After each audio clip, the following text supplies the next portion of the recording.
Welcome to Malice and Mystery, where shadows whisper and the unknown beckons. Enter a realm of spine-tingling horror, eerie mysteries, and chilling tales.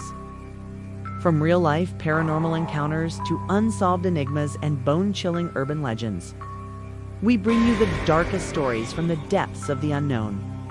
Subscribe if you dare, and remember, some mysteries are best left unsolved. The horror of being buried alive. Real cases that will haunt you forever is the unthinkable fear, a journey into the darkness of premature burial. The specter of being buried alive has haunted human consciousness since ancient times, manifesting in countless cultural myths, literary works, and medical records throughout history.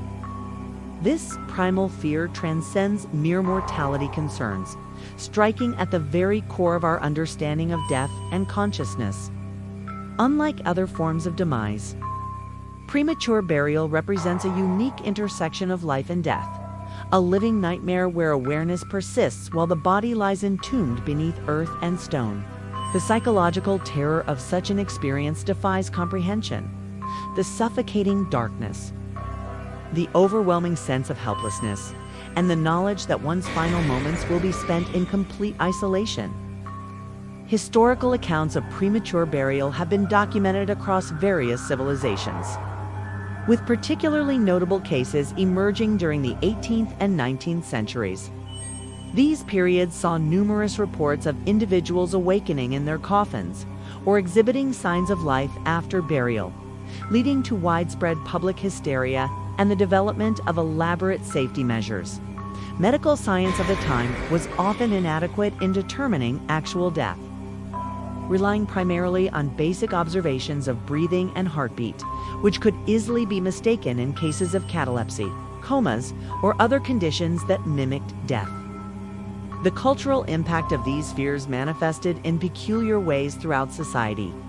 Literature of the period frequently explored themes of premature burial, most notably in Edgar Allan Poe's The Premature Burial and The Fall of the House of Usher, where the horror of entombment while still alive served as powerful metaphors for psychological torment. Victorian-era graveyards began featuring waiting mortuaries where bodies were kept under observation for several days before burial, while others incorporated safety devices such as coffin bells and breathing tubes. These innovations reflected not only the technological response to public anxiety, but also the deep-seated need for reassurance against this particular form of existential dread.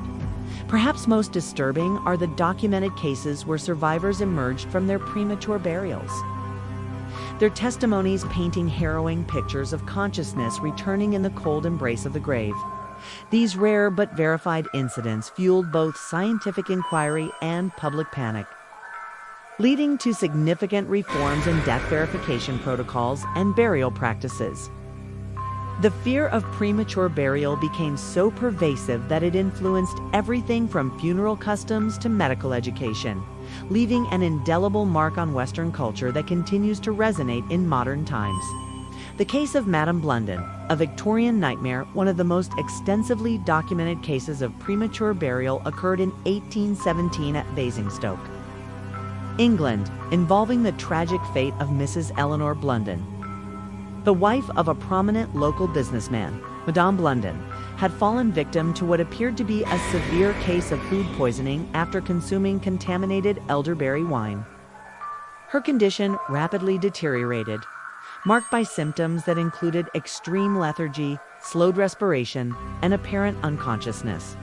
Despite the best efforts of local physicians, her vital signs seemed to cease entirely, leading them to pronounce her dead based on the medical standards of the time.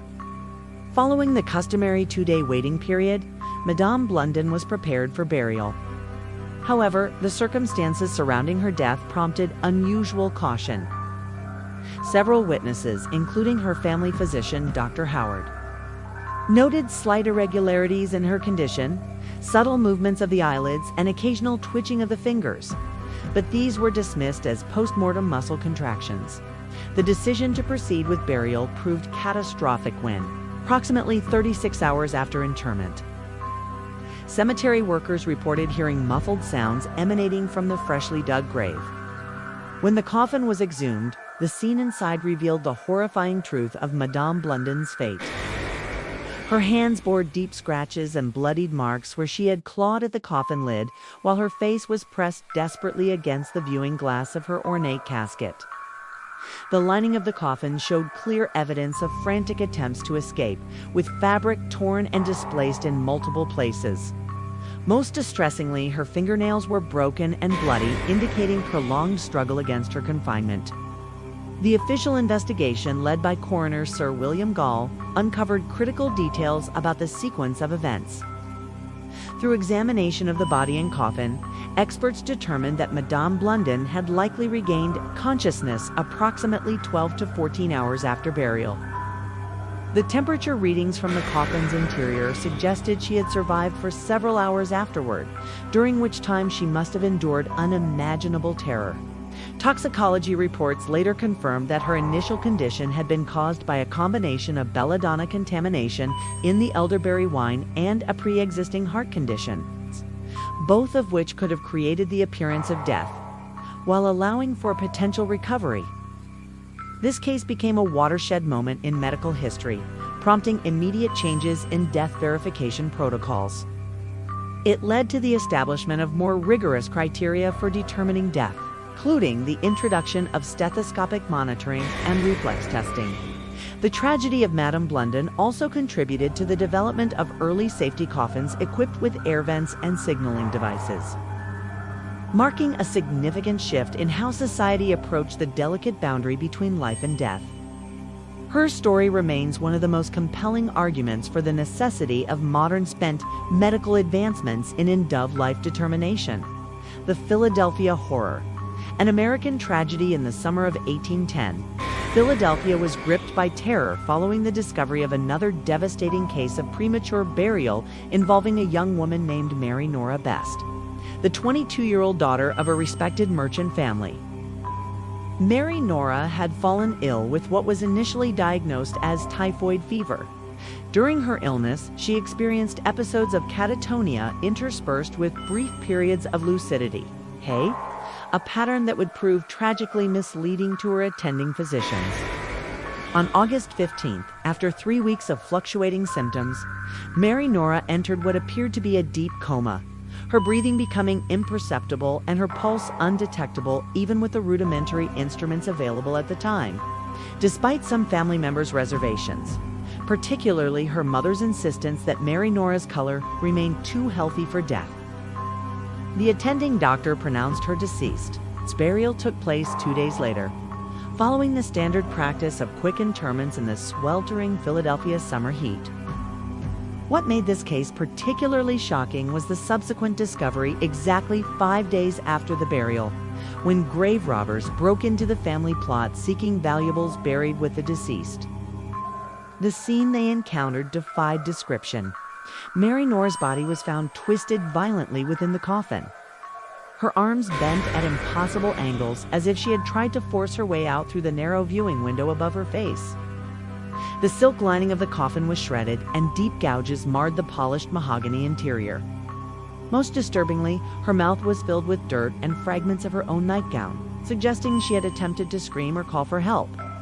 Examination of her remains revealed that she had broken several teeth trying to bite through the fabric covering her face. The medical community's response to this tragedy was swift and unprecedented. Dr. Benjamin Rush, one of America's foremost physicians and a signer of the Declaration of Independence, conducted an extensive autopsy and published his findings in the Philadelphia Medical Journal. He identified several crucial mistakes in Mary Nora's case: the failure to account for her history of periodic paralysis, the rush to judgment in declaring death during a heat wave, when body temperatures naturally rose, and the lack of proper reflex testing. Dr. Rush's report became a landmark document in medical literature, advocating for standardized procedures in death verification. The impact of Mary Nora Best's case extended far beyond Philadelphia's medical community. It sparked nationwide discussions about burial practices and led to the formation of the first American Society dedicated to preventing premature burial. Wealthier families began demanding special caskets with ventilation systems and signaling devices, while poorer communities established waiting mortuaries where bodies were kept under observation for up to a week before burial. The tragedy also influenced state legislation, with Pennsylvania becoming one of the first states to mandate minimum waiting periods before burial and require thorough medical examinations in suspected cases of sudden death. The anguish of awareness. Psychological dimensions of premature burial. The psychological trauma experienced by victims of premature burial extends far beyond the physical confines of their entombment, manifesting in profound and lasting ways that modern psychology is only beginning to fully comprehend. Dr. Emily Carter, a specialist in trauma studies at Johns Hopkins University, explains that the human brain's response to such extreme conditions triggers a cascade of neurological reactions that can permanently alter cognitive function. When a person awakens in a coffin, she notes, their amygdala immediately enters a state of hyperarousal, flooding the system with stress hormones that create an overwhelming sense of panic.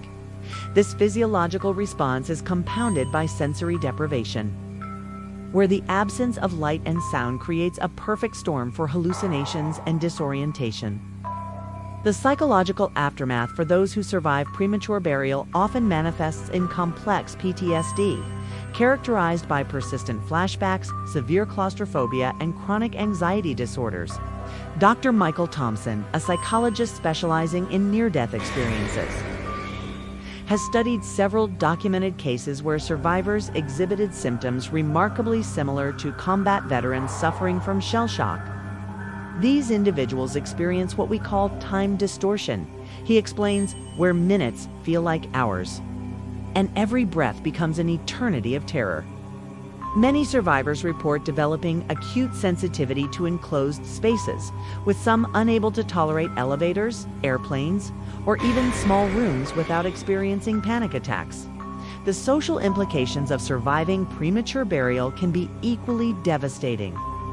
Historical records indicate that many survivors faced ostracization from their communities, with some being regarded as cursed or touched by the supernatural. In 19th century Europe, survivors often struggled to reintegrate into society, facing skepticism about their experiences and sometimes being institutionalized due to their altered behavior. Modern cases reveal similar patterns of social withdrawal and mistrust, as survivors grapple with the knowledge that those closest to them failed to recognize their continued life. Perhaps most troubling is the phenomenon known as burial memory syndrome, where survivors experience vivid intrusive memories of their entombment long after their rescue. These memories often become distorted over time, incorporating elements of fantasy and nightmare that make it difficult for survivors to distinguish between actual events and imagined horrors. Some develop elaborate rituals to ensure their safety in sleep, while others become obsessed with documenting their experiences to prevent similar tragedies. The psychological scars left by premature burial extend beyond the individual, affecting entire families and communities who must come to terms with their role in the tragedy. Modern medical research has begun to shed light on why premature burial leaves such deep psychological wounds. Neuroscientists have discovered that the brain's response to extreme confinement and oxygen deprivation creates unique neural pathways that essentially hardwire the trauma into the survivor's consciousness. This biological imprint makes recovery particularly challenging, as traditional therapeutic approaches often prove ineffective against the intensity of these encoded memories. The field of neuropsychology continues to study these cases, hoping to develop more effective treatment protocols for survivors, while also working to prevent future occurrences through improved death verification methods. Engineering salvation: innovations against premature burial. The collective horror inspired by documented cases of premature burial catalyzed a wave of technological innovation during the late 19th and early 20th centuries, resulting in sophisticated safety mechanisms designed to prevent such tragedies. Chief among these inventions was the Battison revival device, patented in 1891 by British engineer George Bateson. This remarkable apparatus featured a complex system of spring-loaded levers, connected to a breathing tube and signaling mechanism. When activated by movement inside the coffin, the device would simultaneously open air vents, illuminate an electric lamp visible above ground, and trigger a bell system audible to cemetery attendants. Though never commercially successful due to its high cost, the Bateson device represented a quantum leap in burial safety technology. Equally innovative was the German-designed Sicherheitssarg, developed by Dr. Adolf Gutsmuth in 1914. This coffin incorporated multiple fail-safes, including a telephone line connecting the coffin to cemetery offices, a periscope system allowing limited visual communication, and a chemical air filtration system capable of sustaining life for up to 72 hours. Dr. Gutsmuth famously demonstrated the coffin's effectiveness by spending several hours sealed inside, communicating with assistants through the reintegrated systems while enjoying a meal delivered through a specially designed feeding tube. American inventor Thomas Purcell contributed significantly to burial safety with his 1882 patent for the life-preserving coffin. This design featured a series of pressure-sensitive plates lining the interior, any of which could trigger the release of stored oxygen and activate an above-ground warning system. The coffin also included a telescoping tube that allowed fresh air to circulate, while simultaneously providing a means of visual signaling. Though primarily marketed to wealthy clients, Purcell's design influenced later developments in emergency response systems. The most widely adopted solution emerged from France in the form of the Breteau safety coffin, which combined affordability with practicality, featuring a simple but effective system of ropes connected to surface-level flags and bells. The Breteau design required minimal maintenance while offering reliable protection against premature burial. Many European cemeteries mandated the use of these coffins during the early 20th century, particularly for cases where death was sudden or ambiguous. Parallel to these mechanical innovations, medical science advanced significantly in developing more accurate methods of death verification. The invention of the stethoscope in 1816 by Laennec revolutionized cardiac monitoring, while Dr. Eugene Bouchou's 1846 development of the esophageal stethoscope provided even more precise measurements of vital signs. These tools, combined with emerging understanding of metabolic processes, enabled doctors to distinguish between true death and conditions, mimicking it with greater accuracy.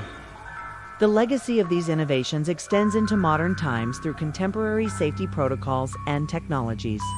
Today's hospitals employ sophisticated brain activity monitors and metabolic measurement devices that leave little room for diagnostic error.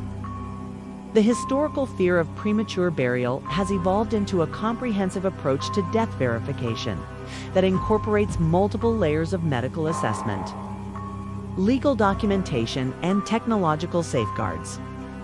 While the elaborate safety coffins of the past have largely become museum pieces, their influence can be seen in modern emergency response systems and patient monitoring equipment that continue to prioritize human safety in the face of mortality.